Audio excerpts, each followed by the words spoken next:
La nueva ley de aguas que fue aprobada en marzo de este año y que ha salido a luz estos días con la protesta de parte de los campesinos en diferentes sitios como Andahuaylas y Cusco, está provocando polémica, aunque aún no ha sido reglamentada.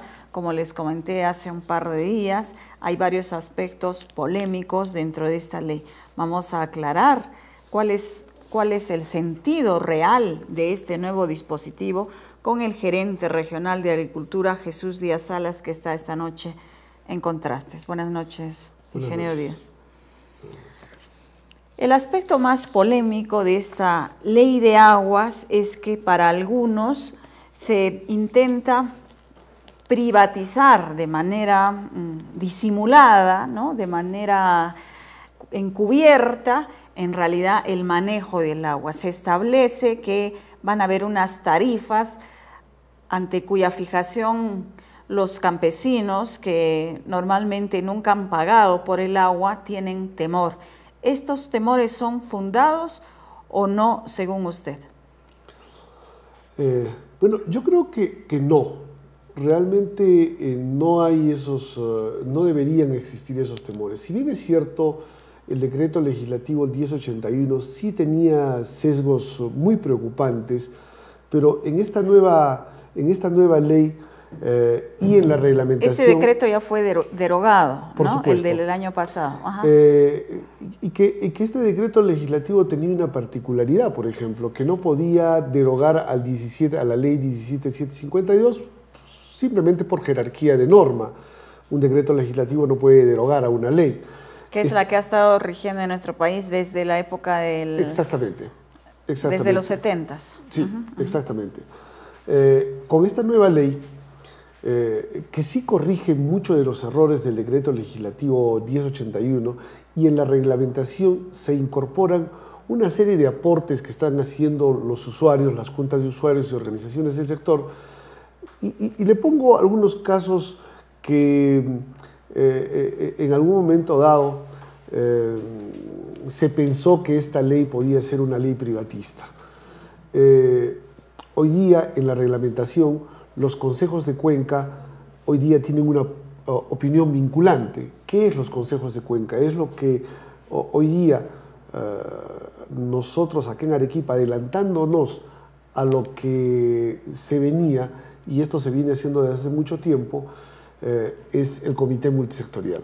Son los usuarios, en otras palabras, los diversos usuarios del agua. Con otra prerrogativa adicional, que ahora van a hacer un plan de gestión del agua, un plan de gestión de la cuenca. Y lo que acuerde este Consejo de Cuencas va a tener opinión vinculante. ¿Y quién va a ser el encargado de hacer cumplir estos acuerdos? ¿La Autoridad Nacional del Agua? La Autoridad Administrativa del Agua, que es la instancia superior acá en la región, en esta parte de la cuenca, ¿no? Y que la Autoridad Nacional del Agua tomará cuentas a la Autoridad Administrativa del regional, agua, digamos. ¿no es cierto? Regional, digámoslo así. Otro de los puntos que los agricultores miraban con mucha preocupación es quién iba a operar el sistema. Y ahí es donde se decía que iba a haber un sesgo privatista, y realmente el 1081 no aclaraba muchas cosas, y sí había, no por qué pensar bien, sino de repente por qué pensar mal. Pero en este caso no. Hay una delimitación muy clara, si bien es cierto son operadores privados, pero no nos olvidemos que las juntas de usuarios son instituciones privadas. Y ya hay el antecedente de una junta de usuarios en el norte, que es el operador del sistema mayor. Pero en este caso, podría ser, por ejemplo, Autodema, que no es un operador privado, podría ser la autoridad local del agua. Y hay otro tema que se aclara muy específicamente y muy a detalle, que la infraestructura menor de riego va a ser administrada por las juntas de usuarios y comisiones de regantes, que ese era un punto en los cuales los agricultores también tenían mucho temor en que se iba a desaparecer las juntas de usuarios. A la luz de estos aportes y de esta reglamentación que todavía no está definida, si bien es cierto existe un borrador en el cual se están trabajando todos los aportes, es perfectamente probable. Pero, sí, vamos a ver, para ir paso a paso. Esta ley no modifica la prioridad de uso, que siempre ha sido primero para el consumo humano, segundo para la agricultura y en última instancia para uso industrial. Eso no ha cambiado.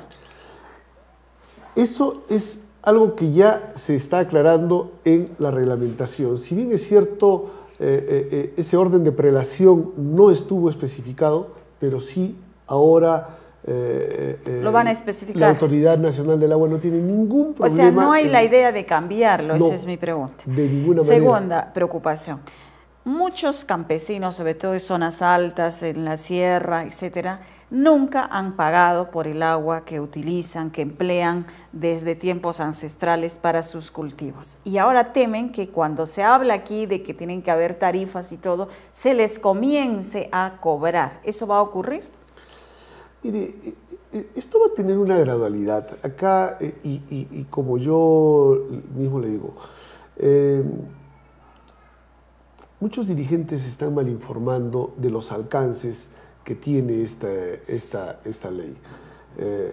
Si bien es cierto, hay zonas donde la tarifa está desfasada, hay zonas donde, y a la luz del propio análisis que haga el Consejo de Cuenca, que hace el diseño de la gestión de la cuenca, ellos determinarán, porque es el Consejo de Cuenca que determinará todos estos detalles.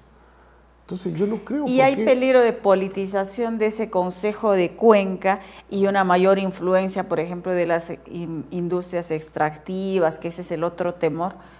¿Cómo se va a conformar ese Consejo de Cuenca? Mire, yo le voy a poner el ejemplo y y la misma Autoridad Nacional del Agua está mirando con mucha atención lo que nosotros hacemos en el Comité Multisectorial, porque esto no existe a nivel nacional, que sean los usuarios del agua que administren los aforos de descarga, vean el tema de las represas.